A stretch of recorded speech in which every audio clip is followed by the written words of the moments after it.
যোৰহাটত বহু প্ৰত্যাশিত দ্বিতীয়খন উৰণ সেতুৰ উদ্বোধন। যোৰহাটৰ চিনামুৰাত উদ্বোধন সন্মিলন কেন্দ্ৰ। যোৰহাটৰ ISBTত মুকলি স্বয়ংক্ৰিয় যান-বাহন উপযোগিতা পৰীক্ষণ কেন্দ্ৰ। বিশ্বনাথ নদুৱাৰৰ পিছত যোৰহাটত উন্নয়নৰ বাৰ্তা লৈ মুখ্যমন্ত্ৰীৰ মাৰাথন কাৰ্যসূচী। বিকাশৰ কৰ্মযজ্ঞ অনিৰুদ্ধ যাত্ৰা অব্যাহত থাকিব। যোৰহাট কমাৰবন্ধা আলিৰ উত্তৰে যোৰহাট চিকিৎসা মহাবিদ্যালয়ৰ সমীপৰ পৰা দক্ষিণা মিছন হস্পিটেলৰ গেটৰ সমীপলৈকে পূৰ্বোত্তৰ ৰেলৱে লাইনৰ ওপৰত নিৰ্মাণ হোৱা 2 লেনযুক্ত উৰণীয়া সেতুখন আজি অসমৰ মাননীয় মুখ্যমন্ত্ৰী ডক্টৰ হিমন্ত বিশ্ব শৰ্মা ডাঙৰীয়াই শুভ উদ্বোধন কৰি যোৰহাটবাসী ৰাইজলৈ উৎসৰ্গা কৰিলে। কেৱল ডাঙৰ চহৰেই নহয়, বিজেপিৰ শাসনত সৰু সৰু চহৰেও দেখিছে উন্নয়নৰ মুখ।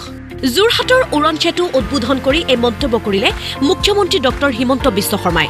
আজি বিকাশৰ এক কৰ্মযজ্ঞ আমাৰ ৰাজ্যৰ চাৰিওফালে প্ৰতিটো অঞ্চলতে আজি ৰাইজে প্ৰত্যক্ষ কৰিব পৰা হৈছে। এই অসমৰ অশ্বমেধৰ ঘোঁৰা, অসমৰ অৰুণোদয় যাত্ৰা, অসমৰ অনিৰুদ্ধ যাত্ৰা আজি কোনেও ধৰি ৰাখিব নোৱাৰে। আকাশত মেঘ আহে, কিন্তু মেঘে যেনেকে সূৰ্যৰ পোহৰ ঢাকি ৰাখিব সদায় নোৱাৰে। মই বিশ্বাস কৰোঁ ৰাতি আহিব, কিন্তু ৰাতিৰ পিছতো সূৰ্য আমাৰ, ৰাতিপুৱা আমাৰ, পুৱাৰ পোহৰ আমাৰ, আৰু সেই ধৰণে আমি আমাৰ জাতিটোক আগুৱাই লৈ যাম। উৰণ সেতু উদ্বোধনৰ পিছতে মুখ্যমন্ত্ৰীৰ ঘোষণা।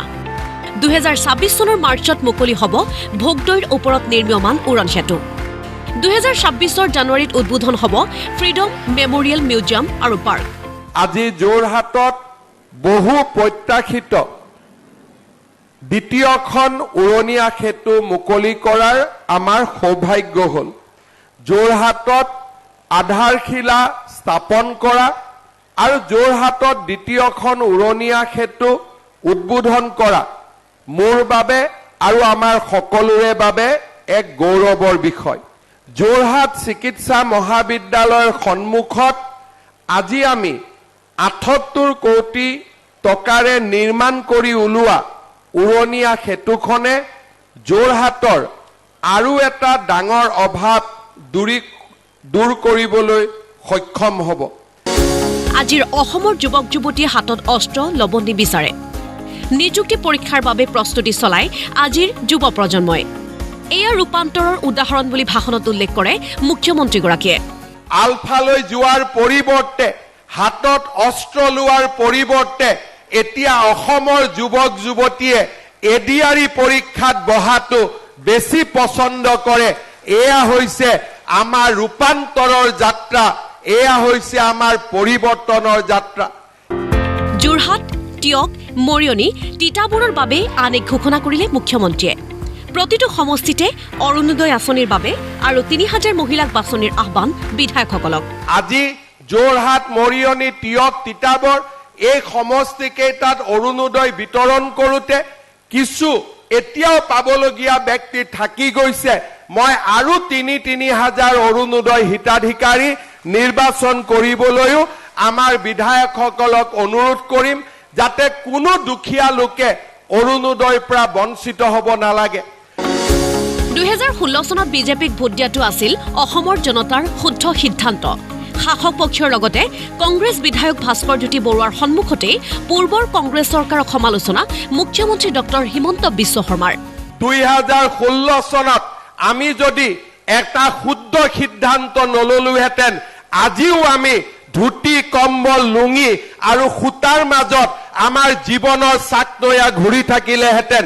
কিন্তু 2016 চনত লোৱা আপোনালোকৰ শুদ্ধ সিদ্ধান্তই আজি ক'ৰবাত উৰণীয়া সেতু বনাইছে, আজি ক'ৰবাত মেডিকেল কলেজৰ নিৰ্মাণ কৰিছে।